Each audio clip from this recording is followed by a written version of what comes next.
Mula sa aking kinalalagyan, langhap ko ang sariwang simoy ng hangin at tanaw ko ang kagandahan ng kalikasan.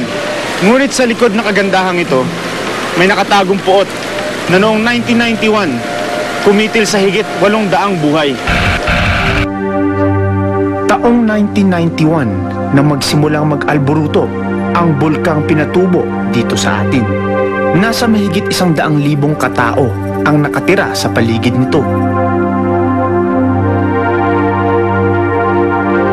Ang American geologist na si David Harlow ay isa sa mga ipinadala ng Amerika upang tulungan ang mga Filipino scientist upang alamin ang kalagayan ng bulkan.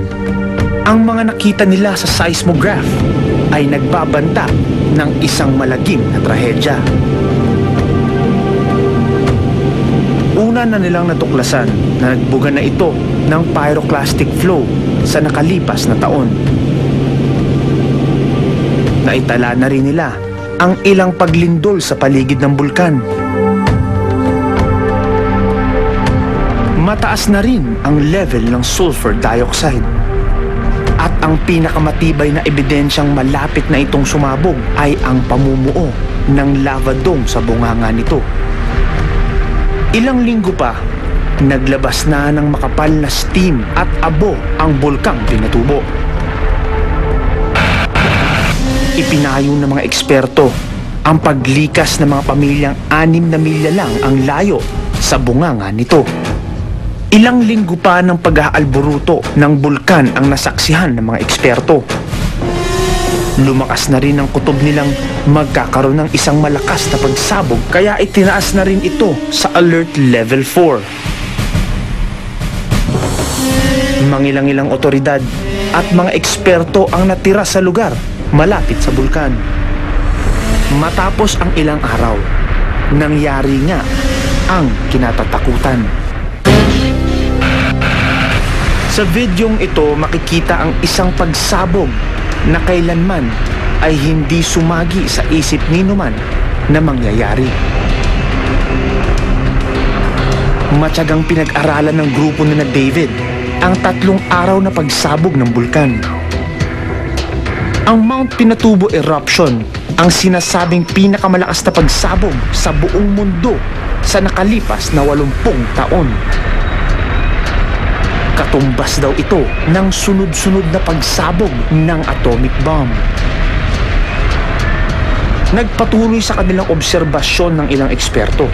Layon raw nilang mas mapalawak ang pag-aaral sa pagputok ng bulkan. Pero laking gulat nila sa kanilang nasaksihan. Namatay ang 2 seismograph na malapit sa bulkang Pinatubo. Ilang oras lang, isang makapanindig balahibong pangyayari ang naganap. Halos tinakpan ng makapal na abo ang araw, dahilan upang magdilim ang buong kalangitan. Pagkatapos nito, isang malakas na ulan ang nangyari. Pero hindi pa dito natapos ang dilubyo. Rumagasa ang mainit at malakas na agos ng mud flow o lahar patungo sa iba't ibang bayan rito.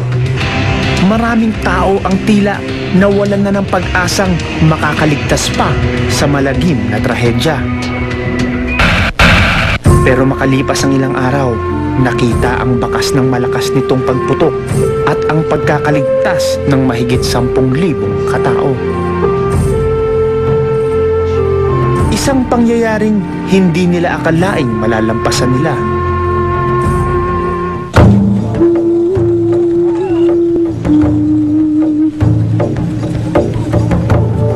Ilan sa mga nakaligtas, ang mga kapatid nating Aitas na hanggang ngayon ay naninirahan pa rin dito sa itaas ng bulkang Pinatubo. Ano pong napansin niyo bago sumabog ang bulkan? Ano po yung kakaiba niyong nakita? Nakita namin yung tubig na parang gatas na siya, tapos yung mga isda namamatay. Doon namin nalaman na puputok na siya. Ano pong ginawa ninyo nung nalaman ninyo na malapit na pumutok ang bulkan?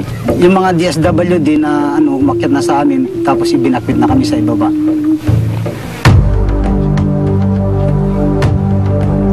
Anumang lupit ng bulkan ang kanilang naranasan, hindi ito dahilan upang sila'y lumisan.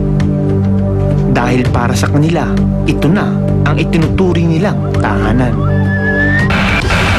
Sa aming pagbabalik, alamin kung papaano makakaligtas sa bagsik ng pagsabog ng bulkan. Anatomy of a Disaster.